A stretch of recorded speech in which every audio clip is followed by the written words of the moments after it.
Hello and welcome to From Concept to Concert with the Hamilton Philharmonic Orchestra. My name is Abigail Richardson-Schulte and I'm composer with the HPO. I am joined by our music director, Gemma New. Welcome, Gemma. Hi, Abby. Great to see you, So everyone.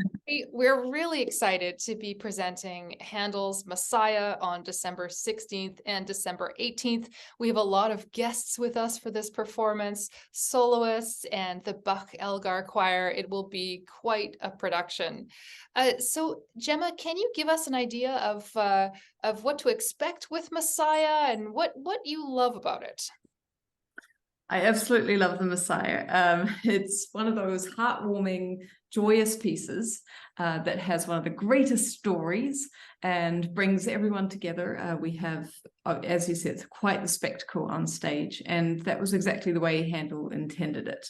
My favorite message of the Messiah or approach is from Handel's own words. He said, someone said, "Oh, I love your Messiah. It's such an entertainment. It gave me so much joy." And he said, "I should be so sorry if I only entertained them. I wish to make them better." And I think this piece does make me feel better, and I know it will make all of you feel better as well. It's just, there's something about a rejuvenation. As we hear this music, it has so many different emotions, and it goes through processes maybe that we've experienced in life this year, and we can go through that kind of memory in our lives, and then we can say, let's put that away and go forward feeling anew, cleansing ourselves of all of that. And that's exactly what the story is, you know, and how it's, the story goes, you know, great news, everyone. We've got this Messiah coming down, and we'll tell you all about it. And so there's all this anticipation and excitement as people say their different points of view. And then we hear what happens, which is the Passion of the Christ, and that's a lot of suffering and pain and utter despair. And then through that process, we're able to kind of be born again, or find our new hope in life. And that's the joy and triumph that we hear at the end. And there's both the overt and also the intimate triumph of, I know my Redeemer lives. I have that relationship. I have that intimacy and warmth in my life and trust. And so it's a very uplifting work, and that's why I really love it. So from darkness to triumph is in there, and a real journey. Yes, definitely. Yeah. Can you tell us about your own history with the Messiah? Yes, absolutely. So I've been an assistant conductor for many years and have covered it, what you call cover conductor. So been listening in the hall and taking balance notes for several years. And then in 2020, which was the year that I think we were probably the only orchestra and choir to do the piece in full with full audience, just like normal in 2020, which made it even more special. But that was the first time I'd ever been able to conduct it. And I used the 2 weeks of quarantine going to New Zealand, because they happened in 2020 to not have the virus for a very long time. So that was why they were able to do that. And I used pretty much every hour awake in that hotel room making parts for Handel's Messiah. And then later in the year we did it together. So that was just a really special experience. And this is my second time conducting the piece with HPO, and I can't wait. It's going to be really, really special again. Great. What do you mean by you were making parts?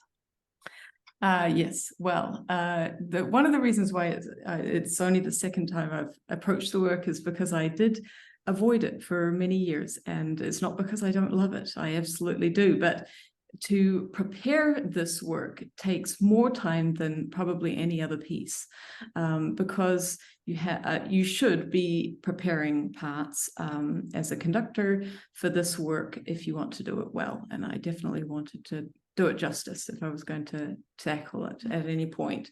And so the reason for that is Handel wrote the work, but there are many different styles of playing that you can possibly approach the work with. And so note lengths and the phrasing, where we're going to, or the ornamentation, the tempos obviously maybe dictate quite a bit of that.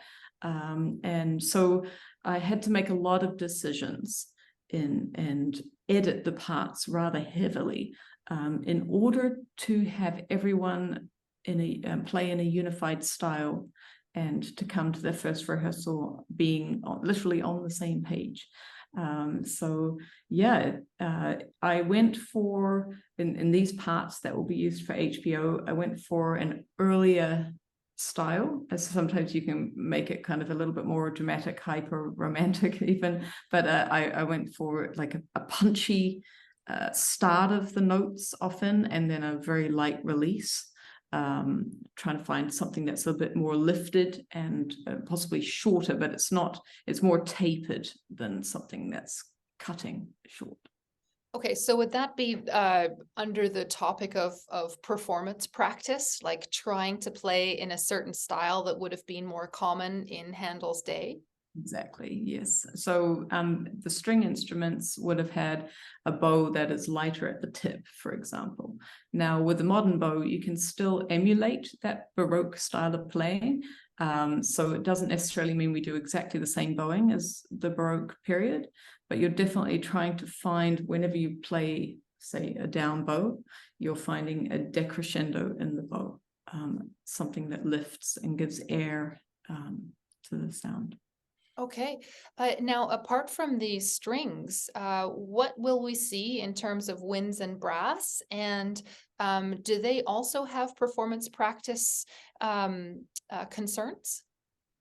Yes, we have harpsichord and organ, and it's not always obvious exactly when he would expect that. So I've had to make some decisions on which movements these keyboard instruments play in. And then, they're given so much information and yet so little as well. And so it's usually a conversation through the rehearsals as to exactly how these instrumentalists are joining the texture. And then so because it's a sacred work, but also a secular work in terms of it being the sacred story, but then the format of it being like an opera, recit and aria, oratorio is what they call it, that kind of mix between the two. You have recits that have harpsichord and solo cello, for example.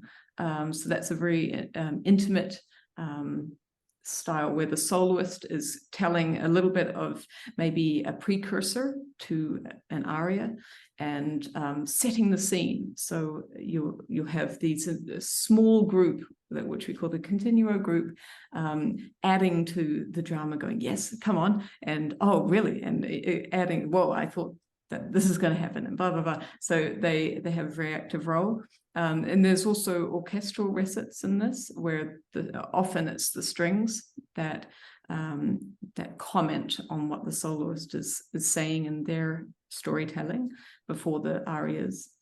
And then I feel like the trumpets have quite a dramatic role in this. We have, of course, the bass arias, the trumpet shall sound, and we sure do hear a wonderful trumpet solo. Poor Mike will have been sitting around for quite some time in silence, just waiting for his solo, and then he has this beautiful melody.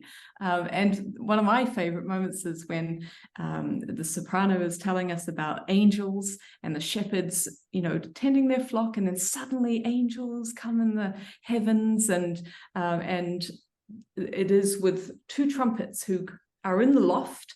I've asked very specifically, I'm really hoping that they'll be up high, maybe even with angel wings, probably not. but also with the chorus as angels singing this absolute joyous message. That's such a highlight in the first part, saying this is what's going to happen. It's going to be great. And the timpani has just a few roles to play, not many movements, but when you hear it, it brings that momentous, majestic occasion. Say the Hallelujah chorus is, or Worthy is the Lamb, which is the last movement. And then, of course, we have in the winds 2 oboes who work quite closely with the violins. So he's thinking trebles, and then he's thinking in the bass line, we have 1 bassoon that is supporting the cellos and bass line. Yeah, okay, great. What a fantastic description. Now, I wonder if you can just tell us a bit about the edition you chose and why that's important to decide on that as a conductor. Like over the years, a number of different publishers have put out their own versions of Handel's Messiah. So why do you choose what you chose? I chose Bärenreiter because Bärenreiter is a fantastic addition for many composers, and I really also like the format of it's easy for the musicians to read. Sometimes with these other editions, it's really there's not enough room on the page for us to make the necessary edits, and it's a scholarly edition, so it's really thoroughly thought through. And then there are many movements to the Messiah. If we were going to do the whole thing, it would be at least probably 3 hours and counting. So these days we try to make it a little bit shorter so everyone can have their story and then go home before midnight. And so we have chosen, I think, all of part 1, which is the storytelling element, the prophecy and good news. And then you hear a little bit of part 2, which is a lot of like the judgment or the passion of the Christ and a lot of the more difficult elements. We have 2 of their key movements. The one where he's processing to his death and the sorrow of that, and kind of the dragging of the feet and the absolute wailing of the sorrow of what's about to happen, and the loss of hope. The movement extinguishes. That's at the very beginning of after our intermission. We'll hear that. And then we hear also a middle section of this alto aria, which is he was despised, and wow, he was absolutely hated. They were spitting on him. They were enraged, just treating him like utter, crap. And yet he did not react to them because he was looking at the long-term goal. And that's very dramatic. One thing that we should touch upon is the word painting that Handel so masterfully uses in this to tell the story. So when there's fire, you'll hear the rush of the strings, or and it go up and down just like a flame. Or I love all we like sheep, the sheep go astray. And so you hear all we like sheep, and they're all like sheep. They're just standing together. It's all very unified, and then they go astray, and the line goes all directions, and it's rather hilarious.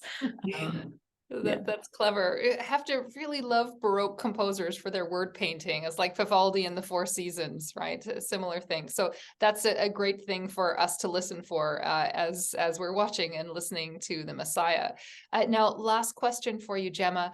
It's been very interesting to hear the decisions you have to make before you get to rehearsal, just deciding, making sure that everybody has all of the right information. But then once they're in rehearsal, how do you organize it when you have 4 soloists, an orchestra, and a choir? Do you just put them all together and run the thing through from beginning to end? Talk about your strategy, if you will. Oh no, if you're going to build a good foundation, you should get your building blocks and start off with them a little bit more separately, and then put them in place so you can build on top of that. So with this, we do exactly that. We have rehearsals with the choir only, with the orchestra and the soloists, so that everyone gets the chance to see the piece for the first time, kind of in their own groups. And then we bring things together. So the orchestra and choir, and then the orchestra and soloists. There are two movements for orchestra only. One at the very beginning, giving a kind of French overture style, and then the just before the shepherds with the angels, we want a movement just to set the scene of the shepherds with their flocks by night, and you hear the bagpipes and the drones at the bottom. And I've given extra notes to give a bit of a twang of what a bagpipe would feel like as it warms up into the right note. Yeah, great. Wow. Well, thank you for this insight, Gemma. This is great. We'll look forward to seeing you soon. And I hope that all of you watching come out to our performances with the HPO and the Bach Elgar Choir, December 16th and December 18th. Thanks for joining us.